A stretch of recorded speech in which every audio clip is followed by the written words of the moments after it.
Telugu Desam party నాయకులు రెచ్చిపోవడానికి ప్రధానంగా రెండు అంశాలు కారణమవుతున్నాయి.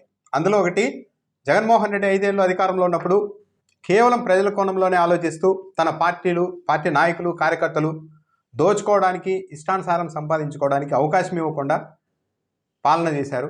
కానీ ప్రజలు మాత్రం పూర్తి స్థాయిలో తిరస్కరించేసి 11 సీట్లకు పరిమితం చేసేశారు. అలాంటప్పుడు ఇప్పుడు తెలుగుదేశం పార్టీ నాయకులు, కార్యకర్తలంతా నీతి నిజాయితీగా ఈ 5 ఏళ్ళు ఉండి కూడా ఉపయోగం ఏంటి, మళ్ళీ మమ్మల్ని కూడా ఇలాగే ఓడించవచ్చు కదా, కాబట్టి ఈ కాలంలోనే సొంత ఇల్లు చక్కబెట్టేసుకుందాం, కావాల్సినంత సంపాదించుకుందాం అన్న రీతిగానే ఎమ్మెల్యేలు, చిన్న చిన్న నాయకులు మొత్తం రాష్ట్ర వ్యాప్తంగా అదే పనిలో ఉన్నారు. ఒకటి. రెండు, వీళ్ళు ఇలా రెచ్చిపోవడానికి ప్రధాన కారణం, మరో కారణం, ముఖ్యమంత్రిగా ఉన్న చంద్రబాబు నాయుడు కూడా ఇప్పటివరకు ఇలా రెచ్చిపోతున్న నాయకులపైన ఎలాంటి చర్యలు తీసుకోకపోవడం. ఒక్కరు కాదు, అధికారం చేపట్టిన తొలి నెల నుంచే రకరకాలుగా ఇది తెలుగుదేశం రాష్ట్ర ప్రభుత్వం కాదు, ఇది టీడీపీ ప్రభుత్వం, టీడీపీ కోసమే అధికారంలోనికి వచ్చాం, మనం దోచుకోవడానికి, అధికారం చెలాయించడానికి మనం అధికారంలోనికి వచ్చామన్నట్టుగా నేతల స్టేట్మెంట్లున్నా ఏ రోజు చంద్రబాబు నాయుడు వాళ్ళని కట్టడి చేసే ప్రయత్నం చేయలేదు.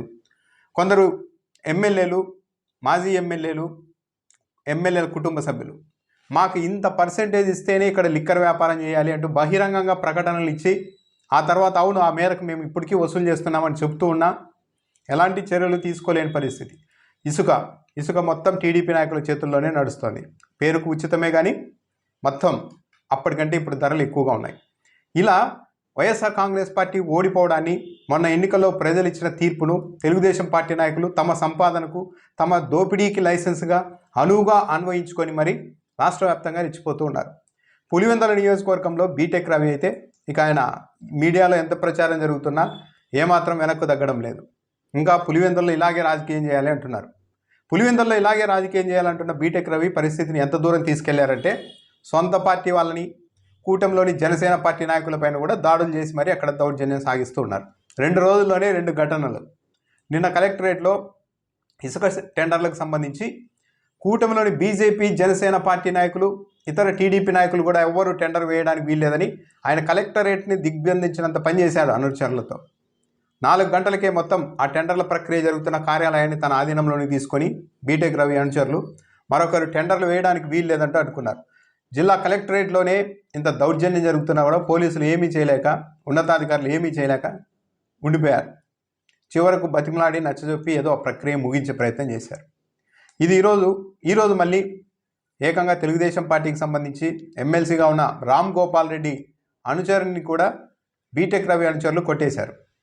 రేషన్ దుకాణానికి సంబంధించి డీలర్షిప్ కోసం పరీక్ష రాసేందుకు వెళ్ళిన వేంపల్లికి చెందిన ప్రకాష్ను పులివెందుల్లోని అహోబిలం కళాశాలలో ఆ సెంటర్ పడితే పరీక్ష రాయడానికి వెళ్తే పరీక్షా హాల్లోనికి వెళ్ళడానికంటే ముందే బీటెక్ రవి అనుచరులు అతన్ని లాక్కొని వచ్చి వాంచిపారేశారు, చితగొట్టేశారు. ఎలా రాస్తావు నువ్వు పరీక్ష అని.